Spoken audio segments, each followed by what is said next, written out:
여러분, 신앙생활을 하는 성도들의 최고 소원 가운데 하나는 하나님의 음성을 한 번이라도 들어보는 거, 하나님의 얼굴을 직접 한 번이라도 보는 거, 이게 성도들이 가지는 신앙생활의 소원 가운데 하나 아니겠습니까? 여러분은 신앙생활하면서 하나님의 음성을 들으셨습니까? 하나님의 얼굴을 본 적이 있으십니까? 수많은 사람들이 하나님의 음성을 듣기를, 하나님의 얼굴을 보기를 소원하는데 왜 잘 보지 못할까? 여러분, 이게 하나님의 음성일 거야 라고 추측하는 거를 빼고 이건 하나님이야 라고 확신할 수 있는 경험을 저는 개인적으로 한 3번 정도, 그러니까 지금 생각해 보면 이게 삼위일체적으로 하나님께서 나를 만나 주셨구나. 중학교 2학년 때 꿈을 통하여 예수님이 저를 만나 주셨고, 대학교 1학년 때 환상 가운데 하나님이 저를 만나 주셨고, 대학원을 다닐 때 성령님께서 기도 가운데 저를, 그러니까 꿈 가운데, 환상 가운데, 기도 가운데 예수님, 성자 예수님, 성부 하나님, 성신 성령님께서 저를 만나 주셨거든요. 제가 많이 드렸던 말씀이니까 굳이 구구절절 얘기하지 않고 간단하게만 말씀을 드리면, 여러분, 중학교 2학년 때 잠을 자는데 꿈속에서 어떤 작업복을 입은 30대 남자가 아주 피곤하고 지친 얼굴을 가지고 저를 찾아오는 거예요. 도하나, 내 대신 땅을 좀 파주렴. 이게 도대체 뭐지? 근데 얼굴을 이렇게 보니까 이 사람이 작업복을 입고 얼굴이 있는데 너무 피곤하고 지쳐 있는 거예요. 너무 피곤해 보이고 지쳐 보여서 제가 대신하여 땅을 막 팠죠. 한 1.5m 정도 땅을 파다가 땅 밑에서 땅 위에 있는 그 사람을 이렇게 쳐다봤는데, 그 사람 등 뒤에 태양이 쫙 비치는데 그 얼굴은 잘 안 보이죠. 그 사람 등 머리 뒤에서 해가 쫙 비치는데 제가 올려다보는 그 순간 꿈속에서 예수님이다. 중학교 2학년 때 예수님이다. 꿈속에서 저도 모르게 그걸 외친 거예요. 이게 무슨 꿈이었을까? 이제 기도를 하던 중에 알게 된 것은, 여러분, 그 땅을 파라는 게 뭐였냐면 제 무덤이었어요. 너는 일평생 네 자신을 죽이고 나를 위한 삶을 내 생각대로 살아야 돼, 내 방법대로 살아야 돼, 나를 위하여 살아야 돼. 그러니까 제 무덤을 중학교 2학년 때 파라고 하신 거더라고요. 여러분, 대학교 1학년 때는 환상을 통하여 하나님을 만났는데, 그 당시 1990년대 초반, 그 당시는 무슨 대학생이 윤리 수업을 왜 들어야 됐는지 모르겠는데, 비가 억수로 쏟아지는 그날 윤리 수업, 교양 필수 윤리 수업을 들으러 가야 됐는데 수업이 너무 듣기가 싫은 거예요. 그래서 윤리 수업을 째고, 요즘 아이들 말로는 자체 휴강을 하고 혼자서 아무도 없는 강의실에 앉아서 책을 읽고 있었어요. 영적인 책, 이런 책을 읽었어요. 영적인 책을 읽는데, 책을 읽는 그 순간에 제가 환상 가운데서 환상으로 들어간 거예요. 근데 여러분, 세상이 환해지는데 이 환해지는 게 하얗다라는 말로는 표현할 수 없는 밝음, 이 밝음과 하얌이 공존하는, 너무 빛이 밝아서 색깔조차 구별되지 않는 그 빛으로 충만한 그 상태 가운데서 제가 붕 떠오르더라고요. 그리고 나서 제 앞에 누가 쓰시냐면 하나님께서, 그러니까 존재가 분명하게 보이지 않는데 하나님이다. 그리고 나서 저와 그 하나님이라는 존재가 이렇게 만나서 하나 되는 경험을, 여러분, 하나님을 만나면 기적이 나타난다, 기적을 행할 수 있다라는 말들을 많이 듣잖아요. 제가 대학 1학년 때 그 경험을 환상 가운데 딱 하고 나서, 환상에서 깨고 나서 복도로 이렇게 나왔어요. 근데 앞서 말씀드렸던 비가 억수같이 왔잖아요. 어린 마음에 한번 시험해보고 싶은 거야. 그래서 그 억수같이 쏟아지는 비를 향하여 비어 그칠지어다. 어떻게 됐을까요? 여러분, 그쳤어요. 그게 우연이었는지 뭐였는지, 목사는 거짓말 안 합니다. 요즘은 목사들이 하도 거짓말을 하니까 정도환 목사도 거짓말하는 것처럼 여러분 의심이 되시죠? 저는 거짓말을 안 합니다. 이 거짓말인가? 그 순간에 여러분, 거짓말처럼 비가 그치는 경험을 했어요. 그리고 이제 대학원을 다닐 때, 이건 제가 금요성령 집회 때도 제가 말씀드렸습니다만, 제가 대학원을 다니면서 신학을 하는데 저보다 늦게 예수를 믿은 혜용이 형이랑 있는 목사님이 계세요. 정혜용 목사님이라는 분이 계세요. 이분은 예수 믿은 지 10년, 나는 예수 믿은 지 30년. 그 신앙도 사실은 내가 더 좋아, 성경도 내가 더 잘 알아, 사역도 내가 훨씬 더 잘해. 근데 문제는 이분이 1년에 한 번 21일 40일 기도 생활을 하시는 분이에요. 대학원을 다니면서 금식하고 기도하는 것을 평생 시골에서 이런 삶을 사시는 거예요. 그러니까 기도하는 삶을 살다 보니까 성령의 체험을 많이 하는 거죠. 하루는 와가지고 대학원에 와서 자랑을 하는 거예요. 도하나 나 어제 하나님의 음성을 들었다? 무슨 소리야? 내가 내 방에서 자고 있는데 갑자기 혜용아 부르는 거야. 그래서 나는 안방에 있는 아버지가 부르는 줄 알고 아버지한테 가서 아버지 왜요? 그런데 아버지가 나 너 안 불렀어. 다시 자기 방으로 돌아와서 자고 있는데 혜용아 또 부르더라는 거죠. 막 그 옛날 마치 사무엘처럼. 그래서 아버지한테 가서 아버지 나 자는데 왜 자꾸 불러요? 그러니까 나 너 안 불렀어. 그리고 다시 자기 방으로 와서 세 번째 자다가 이게 사무엘을 부르셨던 하나님의 음성, 성령님의 음성이구나. 야, 나 도하나 성령님의 음성을 들었어. 아니 이 체험을 저한테 얘기를 하는데 제가 빈정이 확 상하는 거예요. 아니 내가 예수를 믿었으면 훨씬 3배를 더 많이 오래 믿었고 사역을 해도 내가 더 잘하고 사실 공부도 내가 조금 더 잘했거든. 아니 공부도 내가 훨씬 더 잘하는데 왜 예수 믿은 지 얼마 되지도 않는 저 사람에게 하나님께서는 성령님께서는 음성을 들려주시고 나에게는, 저는 그때 방언도 못했거든요. 아니 방언도 못하게끔 만드시냐고. 내가 뭘 믿고 너무 화가 나가지고 여러분 10개월 동안 제가 모든 예배 모든 기도 때 하나님 앞에 떼쓰듯이 기도하면서 하나님 나도 하나님 음성을 들려주세요. 하나님을 볼 수 있게 해주세요. 이미 그 전 중학교 2학년 대학교 1학년 때 예수님께서 하나님께서 나를 만나주셨음을 까먹고 그 신비한 능력, 그 하나님 신비하고 막 이런 거 있잖아요. 그게 너무 갖고 싶어서 남들한테 자랑하고 싶어서 나도 성령님의 음성을 들려주세요. 그래서 10개월 동안 모든 예배 때 하나님의 바지끄댕이를 붙잡고 떼를 쓰면서 기도를 했어요. 한 10개월 정도 기도하는데 기도 중에 우리 성령님께서 뭐라 그러는지 아세요? 도하나, 우와 나도 드디어 성령님의 음성을 듣는구나. 예! 도하나 내가 너한테까지 그래야겠니? 이게 무슨 말이에요? 야, 너 아직까지도 응답을 구하고 아직까지도 축복을 구하고 아직까지도 능력을 구하고 아직까지도 역사를 구하니? 너 내가 응답해주고 축복해야지만 내 일 할 거야? 내가 능력을 줘야지만 하나님의 일 할 거야? 내가 복 주면 하나님의 일하고 복 안 주면 하나님의 일 안 할 거야? 너 언제까지 그럴 거야? 그런 음성. 도하나 내가 너한테까지 그래야 되겠니? 내가 너한테까지 응답과 축복을, 능력을, 기적을, 이사를, 역사를 보여, 너 그거 받아야지만 내 일을 하겠니? 이런 음성을 기도 중에 하나님께서 하시더라고요.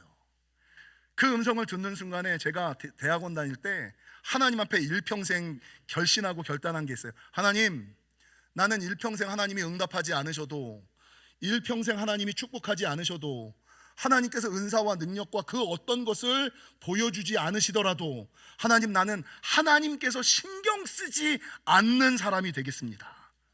막 하나님이 관리해야지만, 이뻐하고 인정해주고 칭찬해주고 능력 줘야지만 하나님의 일을 하는 그런 사람이 아니라 하나님께서 신경 쓰지 않고 내버려둬도 배신하지 않고 묵묵히 끝까지 하나님의 일들을 감당하는, 하나님께서 신경 쓰지 않는, 하나님이 손대지 않아도 일평생 하나님의 일을 감당하는 그런 사람이 되겠습니다. 지금 생각해 보니까 이게 하나님께서 저를 목회자로 만나기 위해서 꿈 가운데, 환상 가운데, 기도 가운데 처음에는 예수님이 저를 만나주시고 그 다음에는 하나님께서 저를 만나주시고 세 번째는 이제 성령님께서 나를 만나주신 것이다. 뭐 그 외에 수많은 감동과 음성 이런 것들은 뭐 다 차치하고, 여러분 이런 것들이 좀 있으셨으면 좋겠죠. 왜 없을까요?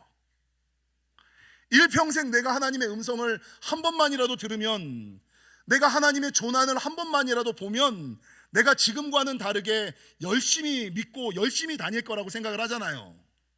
그잖아요. 내가 하나님의 음성을 제대로 한 번만 들으면 나는 지금과는 다르게 열심히 다닐 거예요. 열심히 믿을 거예요. 열심히 섬길 거예요. 그런데 왜 하나님의 음성이 들리지 않고 하나님의 조난이 보이지 않을까? 이유가 뭘까? 하나님이 살아계시지 않기 때문일까? 여러분, 성경은 뭐라고 이야기를 할까요? 성경은 원래 인간은 에덴 동산에서 하나님과 함께 살아가게끔 만들어진 존재. 그래서 눈을 들기만 하면 하나님을 볼 수 있었고, 입술을 열어 하나님께 기도를 하면 하나님의 음성이 들리던 존재였어요. 근데 어느 순간부터 여러분, 사람이 하나님의 얼굴을 보지 못하고 숨어 다니고 이 에덴 동산에서 떨어진 삶을 살게 됐어요. 아담이 범죄하고 타락하고 나면서부터, 인간이 범죄하고 타락하면서부터, 이전에는 마음껏 하나님의 얼굴을 보고 이 마음껏 하나님의 음성을 듣던 사람이 범죄하고 타락하면서부터 하나님의 얼굴을 보지 못하고 하나님의 음성을 듣지 못하고 오히려 세상의 소리와 사단의 소리에 귀를 기울이며 살아가는 존재로 전락해 버렸다는 거죠. 특별히 이사야 59장 1절과 2절을 보면 사람들이 왜 하나님의 음성을 듣지 못하고 하나님의 얼굴을 보지 못할까? 여호와의 손이 짧아 구원하지 못하심도 아니요 귀가 둔하여 듣지 못하심도 아니라 오직 너희 죄악이 너희와 하나님 사이를 갈라놓았고, 하나님과 나 사이를 무엇이 갈라놓았어요? 하나님이 갈라놓으신 것이 아니라 너희 죄악이, 내 죄가, 내 범죄함과 타락이 하나님과 나 사이를 갈라놓아서 하나님이 아무리 소리 질러도 하나님의 음성이 들리지 않고, 하나님을 아무리 보고 싶어도 영적인 시력이 떨어지니까 저게 하나님인지 저게 난지 이걸 구별하지 못하는 삶을. 여러분, 더 넘어가서 이 이사야 59장 2절, 너희 죄가 그의 얼굴을 가리어서 너희에게서 듣지 않으시게 함이라. 우리의 죄, 우리의 죄악이 하나님과 내 사이를 갈라놓고 얼굴을 가리어서 하나님의 음성을 듣지도 못하게, 하나님의 얼굴을 보지 못하게도 만드신다라고 성경은 증거하죠. 여러분, 오늘 우리가 읽었던 요한일서 3장 6절 중반절도 보세요. 그 안에 거하는 자마다 범죄하지 아니하나니 범죄하는 자마다 그를 보지도 못하였고. 뭐 하면 하나님을 못 본다고요? 내가 죄 가운데 있을 때 하나님을 보지도 못하고, 여러분 더 나아가서 그를 알지도 못해. 내가 하나님을 아무리 알고 싶어도, 하나님의 음성을 아무리 듣고 싶어도, 하나님의 얼굴을 아무리 보고 싶어도, 내가 죄 가운데 있을 때, 세상에 오염되어지고 세상에 전염되어지고 타락과 범죄 가운데 있을 때 하나님은 여전히 소리치지만, 하나님은 끊임없이 우리에게 다가오시지만 내 귀가 막히고 내 눈이 시력이 떨어서 영역이 영안이 떨어져서 하나님의 소리를 하나님의 소리로 듣지 못하고 하나님의 얼굴을 하나님의 얼굴로 보지 못하며 살아가는 존재로 전락해 버렸다라는 것이죠. 여러분, 우리가 하나님의 성품에 대해서 계속 말씀을 묵상하고 있는데, 우리 하나님은 정결하신 하나님, 거룩하신 하나님이거든요. 그 정결하신 하나님, 거룩하신 하나님을 만나려면, 들으려면 나도 정결해지고 거룩해져야 돼요. 근데 우리가 죄 가운데 오염되고 전염되고 타락되니까 이 거룩하고 정결하신 하나님께서 우리와 함께 하실 수가 없는 거예요. 그래서 하나님과 우리가 하나 되기를 원한다면, 하나님은 여전히 정결하고 거룩하시니 우리가 정결해지고 거룩해지는 그 순간, 어느 순간부터 하나님의 음성이 들리고 하나님의 얼굴이 보이는, 하나님의 능력이 나의 능력으로 내 삶 가운데 역사하는 그 힘을 언제 살아가요? 정결해지고 거룩해지는 그 순간부터 살아간다라는 것이죠. 그래서 성경은요, 이 죄 때문에, 죄와 범죄, 죄와 죄악, 범죄와 타락 때문에 하나님과 멀어진 이 사람들을 불쌍히 여기셔서, 여러분, 하나님은 인간이 하나님을 만날 수 있는 길을 구약에 알려주셨어요. 그게 뭐예요? 우리 성경 읽잖아요. 사람들은 성경 읽다가 제일 많이 포기하는 데가 레위기죠. 레위기. 근데 성경에서 가장 영적인 성경이 어디예요? 레위기예요. 레위기가 왜 그럴까요?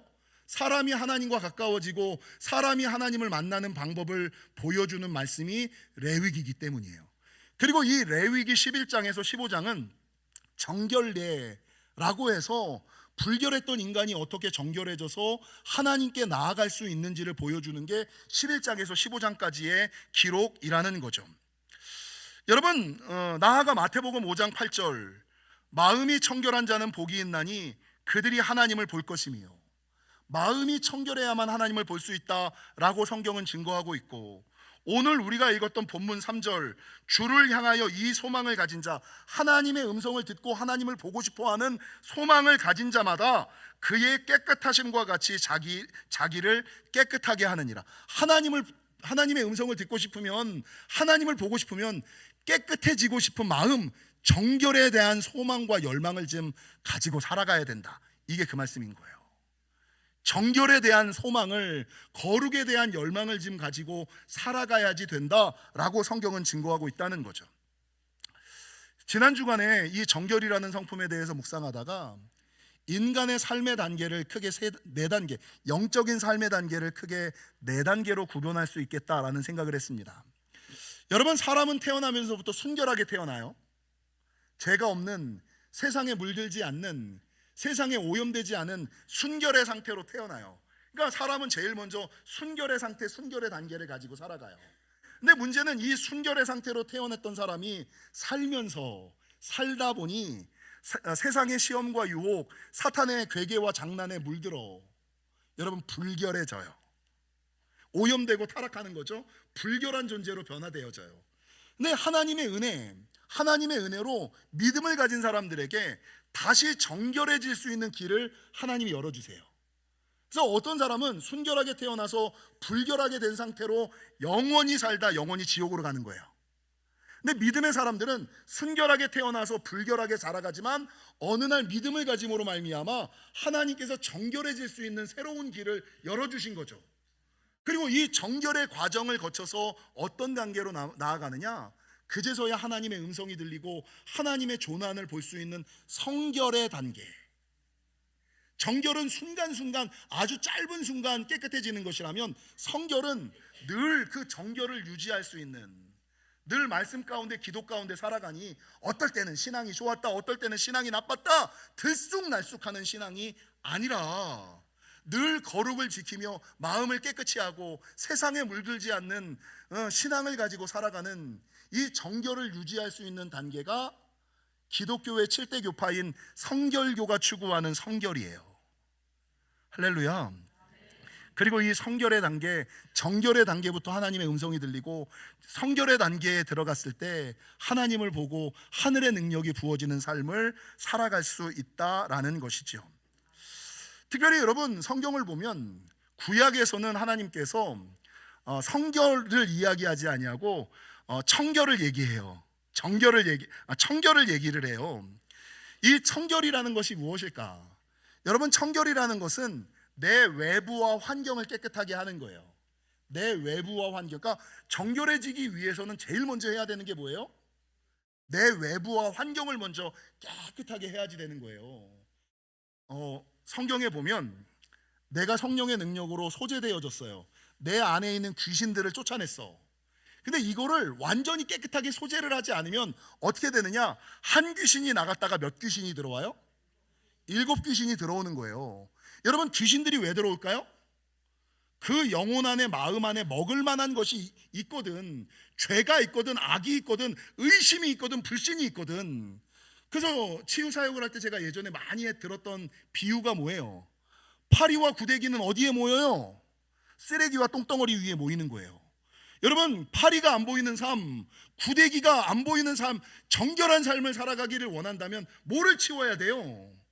이 쓰레기와 똥덩어리를 환경을 먼저 깨끗하게 해야지 되는 거예요. 마음을 깨끗하게 하는 게 아니라 환경을 먼저, 내 주변에 착한 사람, 선한 사람, 순수한 사람, 순진한 사람, 좋은 사람, 밝은 사람, 이런 사람들이랑 교제를 하면서 환경부터, 불부터 좀 밝게 켜고 찬양하고 감사하는 긍정적인 사람들이랑 내 주변 환경과 여건을 깨끗하게 하면 내 영혼이 깨끗해지는데, 문제는 청결, 외부 환경과 여건을 깨끗하게 하진 않아. 맨날 부정적이고 삐딱하고 욕하고 의심하는 사람들, 이런 사람들이랑 맨날 사귀면서 교제하면서 내가 정결해질 수 있다? 아니요, 말이 안 되죠. 그래서 구약에서는 외부적인 환경과 여건을 깨끗하게 하는 청결을 이야기해요. 환경부터 깨끗하게 해라. 그래서 제가 2016년도인가 2017년도에 뭐라고 이 본문을 가지고 설교했냐면, 유한락스 신앙을 좀 가져라. 락스로 빡빡 좀 씻어라. 다시금 파리가 꼬여들지 않게, 다시금 구데기가 모여들지 않게 완전히 영혼의 소재, 유한낙스로 빡빡빡빡 씻어서 다시금 자리 잡지 못하게끔 영혼의 소재를 해야 된다라고 설교를 한 적이 있어요. 그래서 구약에서는 정결을 이야기하지 아니하고 청결, 외부적이고 환경적인 깨끗함을 이야기한다고요. 근데 마가복음 7장 15절 이하 16절에 와서 예수님께서 뭐라고 말씀하시냐면, 무엇이든지 밖에서 사람에게로 들어가는 것은 능히 사람을 더럽게 하지 못하되 사람 안에서 나오는 것이 사람을 더럽게 하는 것이야. 야, 맨날 외부 환경만 깨끗하게 하면 뭐하니? 네 마음과 네 신앙과 네 생각을 먼저 깨끗하게 해야지. 외적인 깨끗함뿐만 아니라 내적인 깨끗함도 가져야지. 야, 구약에서는 청결을 이야기했다면 신약에 와서는 정결한 삶을, 이 청결과 정결이 합쳐질 때 거룩의 삶이, 성결의 삶이 이루어지는 거야 라고 말씀하고 있다라는 것이죠. 여러분, 제가 지난 한 주간 고민이 참 많았어요. 예수님의 성품 중 정결이라는 것은요, 예수님을 따라 살고자 했던 기독교 신앙에 있는 수많은 사람들, 목회자들 뿐만 아니라 여러분, 수도자들 있잖아요. 그 사람이 하나님만을 따르는 수도사의 삶을 살겠다라고 결심하면 세 가지를 꼭 지키며 살아가야 돼요. 이 세 가지가 있으면 그 사람이 진짜 하나님의 사람이고, 이 세 가지가 없으면 그는 가짜예요. 이거를 복음 삼덕이라고도 하고, 수도사의 세 가지 서원, 이거는 꼭 목에 칼이 들어와도 지켜야지 되는 거야 라는 것이 요 세 가지예요. 수도사들이 지켜야지 되는 첫 번째가 뭘까요? 청빈해야 돼요. 가난해야 돼요. 물질을 추구하는 삶을 살아서는 안 돼요. 여러분, 제가 돈 벌려고 했으면 왜 목사가 됐겠어요? 그죠? 돈 벌려고 했으면 목사 안 됐죠. 물질에 대한 욕심, 하나님의 사람들은 물질에 대한 욕심, 청빈, 가난한 삶을 살아가야지 돼요. 여러분, 두 번째, 순명의 삶을 살아가야 돼요. 순명이 뭐예요? 누가 무슨 말씀을 하든지 순수하게 순종하는 거, 더 나아가 토달지 않고 복종하는 거, 이걸 순명, 순종, 복종. 하나님 앞에 순종, 순명, 복종할 뿐만 아니라 하나님이 나에게 허락하신 사람 앞에도 우리 하나님은 통하여 말씀하시는 하나님이라는 것을 알고 토달지 아니하고 순종, 순명, 복종하는 거, 이 사람이 진짜 하나님의 사람이에요. 그리고 세 번째가 뭔지 아세요? 그게 정결이에요. 정결한 삶, 순결한 삶, 거룩의 삶을, 여러분, 세상 사람들처럼 욕하고 싶지, 승질내고 싶지, 그러나 그럼에도 불구하고 주님이 명령하신 것이기에 청빈의 삶을, 순명의 삶을, 정결의 삶을, 마음을 깨끗하게, 주님이 임재하실 수 있는 내 안에 있는 부정과 음란과 더러움들을 깨끗하게 하는, 그 깨끗함을 유지하며 살아가는 마음과 생각과 인생의 사람, 그 사람이 진짜 하나님의 사람이지. 그 사람이 청빈하지 않다? 물질을 추구한다? 그 사람이 순종하지 않는다? 그 사람이 정결, 거룩의 삶을, 순결한 삶을 살아가지 않는다? 그 사람들은 다 가짜예요. 그래서 그 사람이 진짜 하나님의 사람인지, 그가 참 수도사인지, 가짜 하나님의 사람인지, 수도사인지를 판가름하는 세 가지가 요거예요. 목사도 마찬가지고, 여러분, 다 하나님의 사람들은 동일해요. 선교사도 마찬가지고, 다 요 세 가지 기준을 가지고 판가름을 할 수 있어야지 된다는 거죠.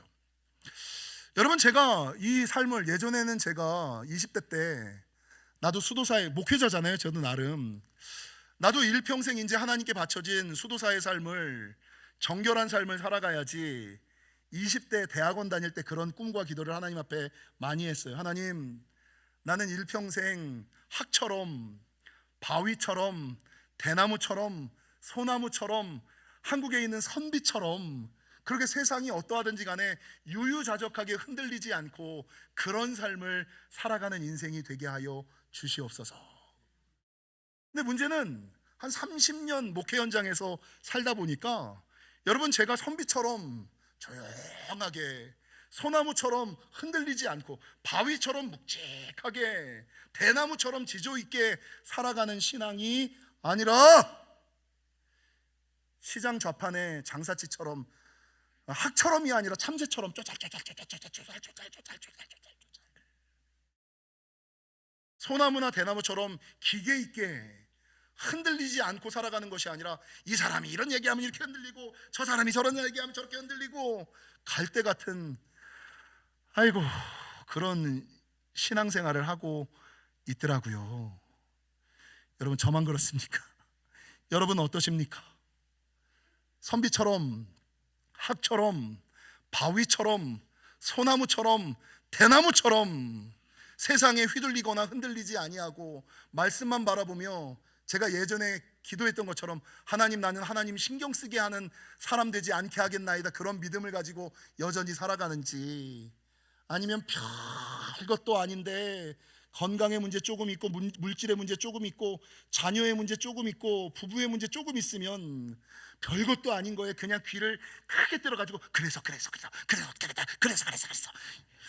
참새처럼 촉새처럼 살아가는 신앙은 아닌지 이걸 이제 한 주 동안 이제 제가 아휴 참 나도 많이 바뀌었다. 그러면 주님의 명령이 청결한 삶과 정결한 삶을 살아가는 것이라면 어떻게 하면 정결한 삶을 살아갈 수 있을까? 한 주 동안 고민이 이거였어요. 어떻게 하면 정결한 삶을 살아갈 수 있을까? 여러분 레위기뿐만 아니라 성경 전체를 보면 정결한 삶을 살아가는 자들에게 하나님 말씀하신 물로 씻어라, 불로 태워라, 기름 부음을 받으라 이렇게 얘기를 하더라고요. 제가 새벽마다 기도할 때 하는 기도 제목이 있죠. 성령 하나님 물로 씻는다는 게 뭐예요? 물로 씻는다는 것은 정화, 그리스도의 보혈로 우리를 깨끗하게 한다는 거예요. 그리스도의 보혈이 물이에요. 그리스도의 보혈이라는 게 뭐냐? 예수님에 대한 믿음과 회개. 이게 그리스도의 보혈, 물로 씻는 거예요. 근데 이 물로 모든 게 다 물로 씻기면 좋겠는데 이 물로 씻기지 않는 내 영혼과 인생에 고착화된 굳어져 있는 것들이 있어요. 여러분, 그러니까 일평생 내가 뭐 신앙생활을 잘하는데 이 영역에 있어서만큼은 믿음이 안 생겨. 그 사람에 대해서는 불신이 있어. 요거는 그걸 제가 사탄의 견고한 진, 생각의 견고한 진, 고정 마인드셋 뭐 요렇게 얘기하잖아요. 바뀌지 않고 굳어져 버린 고착화되어 있는 그 어떤 것들이 있어요. 이건 그리스도의 보혈로 안 씻겨져. 그럼 뭘로 해야 돼요? 성령의 검으로 수술하셔야 돼요. 성령의 검이 뭡니까? 말씀으로 좀 내 안에 있는 의심을, 부정을, 음란을 좀 도려내야 돼요. 성령의 검으로 수술하셔야 돼요. 새벽에 제가 기도할 때 그리스도의 보혈로 씻어주시고 성령의 검으로 수술하여 주시고, 여러분 이 잘라냈는데 불구하고 남아있는 조금에 있는 암세포, 이런 의심들, 염려들, 걱정들, 근심들 해결되지 않는 것은 뭘로 해요? 성령의 불로 태우셔야죠. 그리고 그 위에 다시금 한 귀신이 나갔다 7귀신이 들어오지 않게 성령의 기름 부음, 성령의 유언낙스를 좀 뿌려 놓으셔야, 구별된 삶을, 정결한 삶을 살아야 그때부터 하나님의 음성이 들리고 하나님의 조난을 뵙고 하나님의 능력을 체험하며 살아가는 삶으로 변화되어지는 거예요. 그래서 여러분 요거는 공식처럼 늘 기도하셔야 돼요. 하나님, 그리스도의 보혈로 나를 씻어주시고 성령의 검으로 내 안에 있는 나조차도 해결할 수 없는, 내가 인지하지도 못하는 부정적인 축복을 가로막고 있는 그것들을 도려내 주시고, 남아있는 그것들을 성령의 불로 소멸하여 주시고, 진멸하여 주시고, 파멸하여 주시고, 그 위에 성령의 기름을 부으셔서 이제는 더 이상 이전의 삶으로 돌아가지 않고 조금은 틀리게, 조금은 다르게, 여러분 세상이 아닌 하나님의 음성을 들으며 하나님과 동행하며 살아가는 삶을 살아가게 하여 주시옵소서. 이 기도를 매일 해도 될까 말까 한 것이 우리의 신앙의 삶이라는 거죠. 여러분, 이 물로 씻고 말씀의 검으로 수술하고 성령의 불로 소멸하고 성령의 기름 부으심을 바르는 모든 행위가 뭘까요? 예배예요, 예배. 이 모든 것들이 다 들어가 있는 곳이 예배예요. 그 사람이 어떻게 예배드리냐를 보면 그 사람의 인생이 바뀌는 게 다 여기서 오는 거예요. 그리스도의 보혈로 씻어질까? 아니 말씀이 안 들리는데 수술이 되냐고요. 여러분, 내 마음의 문을 열질 않았는데 의사가 와서 내가 수술대에 앉질 않는데 성령께서 나를 수술해 줄 수 있냐고요. 그래서 이 모든 게 들어가 있는 것이 예배. 그래서 그 사람이 어떻게 예배 드리느냐를 보면 사모하는 마음, 기대하는 마음으로 주님 오셔서 내 연약함을 채우시고 내 부족함을 더하시고 하나님 나의 잘못된 것들을 고쳐주시옵소서 사모하는 마음으로 나아가는 예배하는 자들에겐 하나님께서 임재, 개입, 간섭 역사 축복하여 주시지만 그런 마음 없이 들리면 듣고 말면 말고 이렇게 드리는 사람들한테는 여러분 성령의 역사, 하나님이 누구야 불러도 영적인 잠 가운데 그냥 우리 옆 사람한테 인사하겠습니다. 깨어납시다. 우리 주님께서 작은 소리로 이야기하셔도 아, 이게 하나님의 음성이구나 를 들을 수 있는, 느낄 수 있는 영적인 민감함을 지금 분별력을 가지고 살아가셔야 된다라는 것입니다. 그래서 성경은 정결한 삶을 살아갈 때 네 가지 복을 주신다 그러는데, 첫 번째 마태복음 5장 8절 마음이 정결한 자는 복이 있나니 그들이 하나님을 볼 것이라. 하나님을 보기를 원하시면 정결하십시오. 욥기 8장 5절과 6절 내가 만일 하나님을 찾으며 전능하신 이에게 간구하고 또 청결하고 정직하면 반드시 너를 돌보시고. 하나님의 돌보심, 인도하심을 받기를 원하면 어떻게 해야 된다고요? 내가 정결한 삶을 살아가야지. 나는 타락한 삶을 살아가면서 주님 나를 인도 보호해 주세요, 이게 무슨 어불성설이고. 여러분, 내가 정결한 삶을 살아가고 내가 정직한 삶을 살아갈 때 성령님께서 나를 찾아오셔서 나를 인도하시고 보호하시지, 나는 여전히 세상 가운데 살아가는데 성령님께서 어떻게 나를 인도 보호하세요? 반드시 너를 어떤 사람을 반드시 돌보시느냐?